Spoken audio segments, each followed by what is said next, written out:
Now, when you're dead, is that the end of life? Yes. And how do you know that? Well, how do you know it's not? I'm asking you, how do you know that? I accept that. No, that's not accepting. How are you certain that's the truth? It's good enough for me. It's not about good enough. How are you certain? It's good enough for me. No, how are you certain? Certain. For today. So basically, you're not certain. I'm positive. I don't care. No.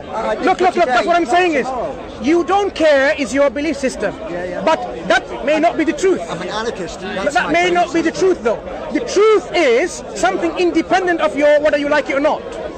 That tree can exist independent of whether you like it or not. I agree. Good. So the hereafter, heaven and hell is independent of what you like or not. So if you find yourself that once you die, that's not the end of it, you'll be too late, mate. Too late for what? Too late to say, oh, I haven't done what I'm supposed to do. Which was? Okay, what is the purpose? Okay, what is the purpose of your life?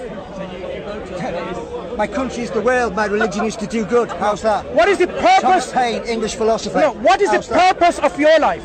Just told you. I'll follow him. Who decided that purpose for you? Free will? No.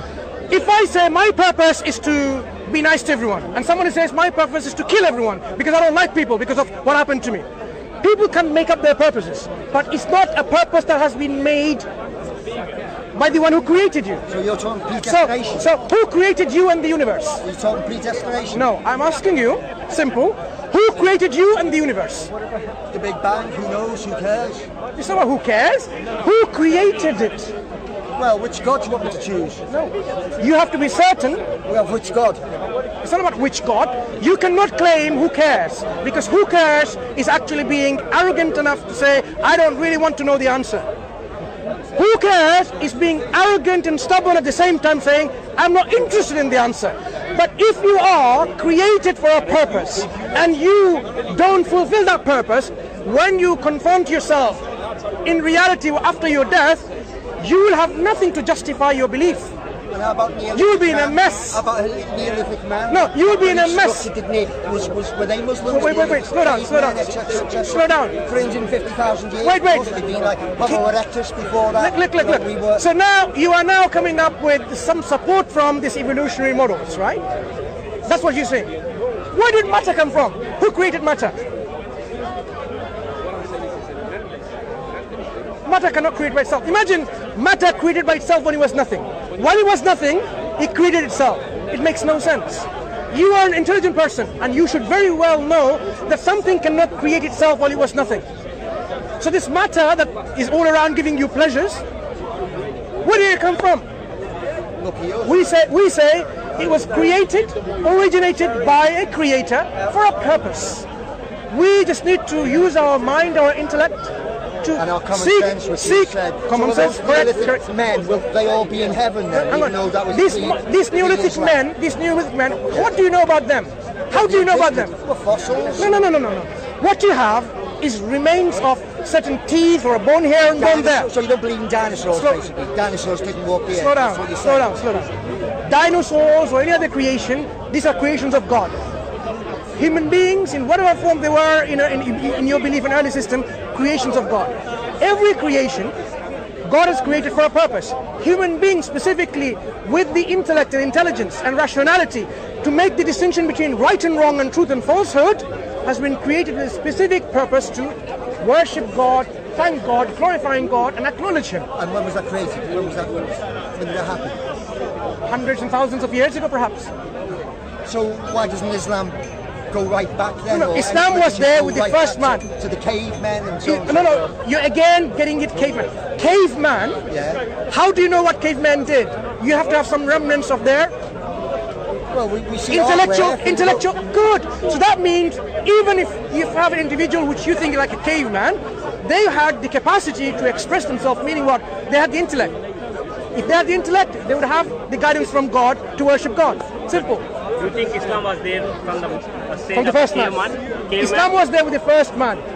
First man had Islam, and his progenies continued this message. People forget, and this message continued. What is Islam? Islam is a man-made kind of system for That's what- creating that's wealth like every other bloody religion. No, no. Creating wealth. That's the problem you think. You know what Islam gives you wealth? It tells you what, you know what? Be charitable. Give your surplus wealth to the poor. That's making money, right? Islam says do not take interest. Is that making money? Islam says if you have a land that you don't cultivate, the state takes it away from you and give it to someone who can use it and utilize it. And Islam says, look, you cannot exploit others in your business and transaction.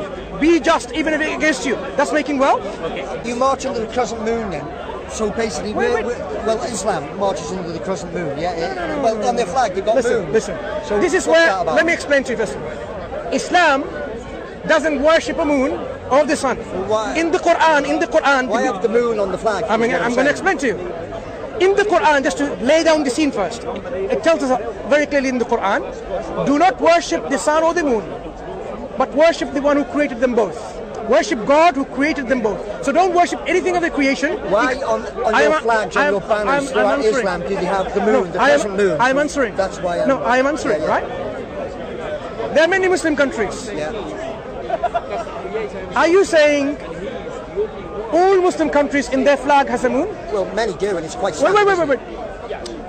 It's important to understand that. Let's concentrate on the ones that do then. No, it's important to understand. If moon is something essential for us, then it should be in all of the flags. The fact that it's not, it tells you like, oh, it's some people's choice to put a moon in the flag.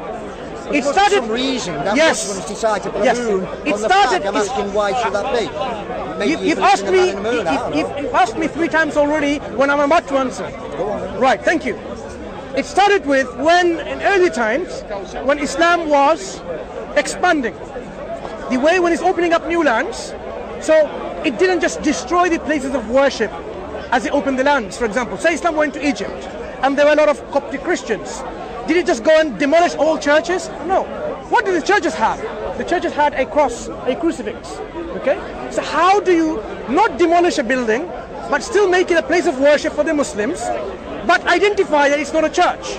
You remove this cross and put something symbolic that they know that it is not a Christian place of worship.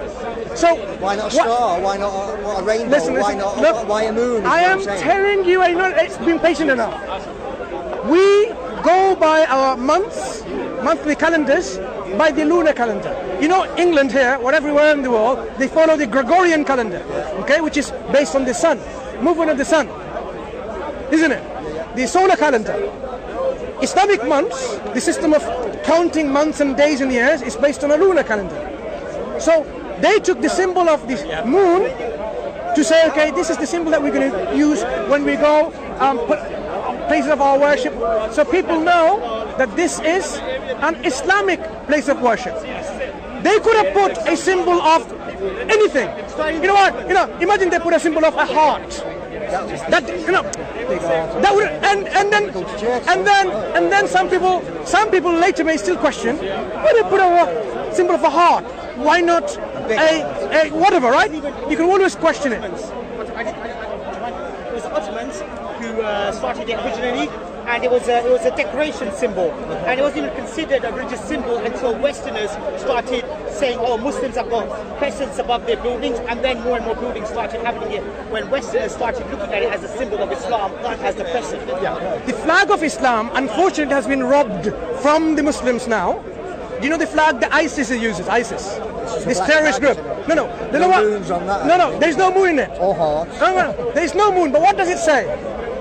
There is an Arabic writing says, La ilaha illallah, wa la ilaha illallah Muhammad Rasulullah. There is no God worthy of worship except Allah, and Muhammad is a messenger of God. That is the flag of Islam. That is the flag that early Muslims, when they went and conquered and opened up other land, that's the flag they used. No sun or moon or a heart, but this statement, La ilaha illallah. Okay? That is our flag. So when people put the moon thing like this, it's just initially, as my brother said rightly, the Ottomans endeavor to distinguish the places of worship, that this is not Christian or pagan, but the Muslims. Okay, final thing then. In conclusion, the ultimate for you would be one world with one religion. Alright? Well, I just say to you, one religion in this world is tyranny. 2 religions in this world is civil war. 3+ religions, welcome to Merry England. If you have a system where everyone opts and chooses tyranny. One religion, tyranny. No, let Two me religions, civil war. You see let me Sunni Shia. let me show More you. religions. Let's understand logically. Freedom. Let's understand logically, right? Yeah. If you have many people cooking, if each of their ideas, baking, it will be a mess. If you have one good baker who bakes for the Queen, that will be the beautiful and the most delicious cake. For example, listen. It's tyranny, isn't it? Listen. In terms of which works better, we are talking about governance of systems which encompasses our private life and our public life. How we interact with other people. How we see people who are gay, for example. I love the diversity. Look. End up where you are. Let's understand that. You have to have a system where it incorporates every people with their different mentalities. It has to cater for all of them. If you have a system where everyone's making out their law left, right, and centre, one day you say, I believe in democracy, next day I believe in fascism, you'll be a chaos. But if you have a system where everyone says the best law, the best guidance, the best rule is the one who knows us best, is the creator, then you say, what's the problem? What's the problem? We'll end it at that. Take care. Take care, my friend. Says law, isn't it? What kind of law?